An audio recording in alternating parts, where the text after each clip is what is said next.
नाजरीन, 67 news HD के साथ मैं हूं आपकी होस्ट सना आफ्ताब। नाजरीन, आज मैं आपको जहांगीर तरीन के बारे में कुछ अहम इंकशाफात बताऊंगी जिन्हें बताने में हर कोई झिझकता है।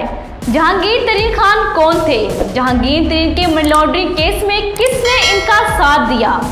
वज़ीर-ए-आज़म इमरान खान के करीबी साथी होने के बावजूद इमरान खान को इनके बारे में एक इल्म क्यों नहीं हुआ? क्या वज़ीर-ए-आज़म इमरान खान भी इन्हीं के साथ शामिल थे?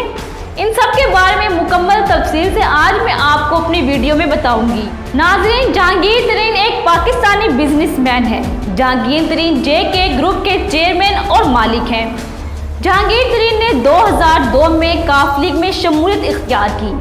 2011 में आप तहरीके इंसाफ से मुंसलिक हुए। 2013 में आपने लोधरा से इलेक्शन लड़ा जिसमें आपको नाकामी हासिल हुई।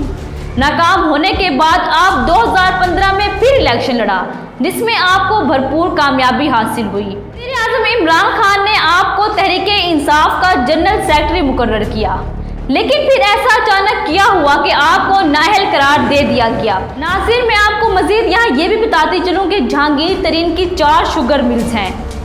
पाकिस्तान के वफाकी तहकीकाती इदारे FIA ने जहांगीर तरीन और इनके बेटे अली तरीन पर मनी लॉन्ड्रिंग केस का मुकदमा दर्ज किया। जहांगीर तरीन और इनके बेटे अली तरीन ने 3 अरब रुपए से ज़्यादा शेयर गैर कानूनी तौर पर मुंतकिल किए। गैर कानूनी तौर पर शेयर दूसरे ममालिक भेजने को मनी लॉन्ड्रिंग कहा जाता है। ये शेयर जहांगीर तरीन की कंपनी JDW के जरिए भेजे गए थे। जहांगीर तरीन पर पहली FIR 2013 में की गई। JK फार्मिंग लिमिटेड कंपनी के शेयर धोखाधड़ी फ्रॉड से खरीदने के बाइस JK फार्मिंग लिमिटेड कंपनी के शेयर धोखाधड़ी और फ्रॉड से खरीदने के बाइस 4 अरब 35 करोड़ रुपए की मनी लॉन्ड्रिंग के तहत पाकिस्तान नेशनल कोर्ट के सेक्शन 109, 420 और 406 के तहत धोखाधड़ी, बददियानती और अनाते जुर्म के मुकदमे दर्ज किए गए। नाज़रीन, FIR होने के बावजूद अभी तक मुल्ज़मान की गिरफ्तारी और चालान जमा करवाने में ताहाल नज़रअंदाज है। जहांगीर तरीन ने इल्ज़ाम लगाया कि वज़ीर-ए-आज़म के प्रिंसिपल सेक्रेटरी आज़म खान ने रिपोर्ट तैयार की है। नाज़रीन, जैसा कि आप सबको मालूम है, जहांगीर तरीन को इमरान खान का दायां हाथ भी कहा जाता है।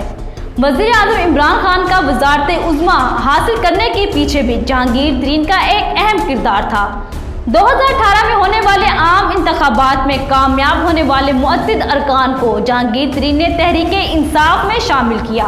नाज़रीन, अगर देखा जाए तो सुप्रीम कोर्ट ने 2011 में जहांगीर तरीन को नाअहल करार दिया था, मगर इसके बावजूद तहरीके इंसाफ और वज़ीर-ए-आज़म इमरान खान के बासर आदमी तस्वुर किए जाते हैं। जहांगीर तरीन के बारे में मरीम नवाज ने अपना एक ट्वीट जारी किया। उन्होंने कहा कि मैं जहांगीर तरीन के बारे में कुछ नहीं कहना चाहती, मगर वो इससे सबक हासिल करें। जब तक इनका नमक खाया जा रहा था तो वो शुगर माफिया नहीं थे। नाज़रीन, अगर इस बात पर हम जोर दें, 2011 से जहांगीर तरीन वज़ीर-ए-आज़म और तहरीके इंसाफ का हिस्सा है। जहांगीर तरीन को वज़ीर-ए-आज़म इमरान खान का दायां हाथ भी कहा जाता है। वज़ीर-ए-आज़म इमरान खान के बहुत करीब हैं। क्या इमरान खान को ये मालूम नहीं था कि इनके करीबी साथी, इनके दोस्त शुगर माफिया केस में शामिल हैं? या फिर वज़ीर-ए-आज़म इमरान खान खुद ही इस बात को नज़रअंदाज कर रहे थे अपना इक़्तिदार हासिल करने के लिए, क्योंकि इमरान खान को जहांगीर तरीन के जहाज़ों और पैसों की ज़रूरत थी। नाज़रीन, ये थी हमारी आज की लेटेस्ट वीडियो। अगर आपको हमारी वीडियो पसंद आई तो लाइक करें, शेयर करें और हमारे चैनल 67 न्यूज़ HD को सब्सक्राइब करें। इसी के साथ मुझे इजाज़त दीजिए। अल्लाह हाफिज़।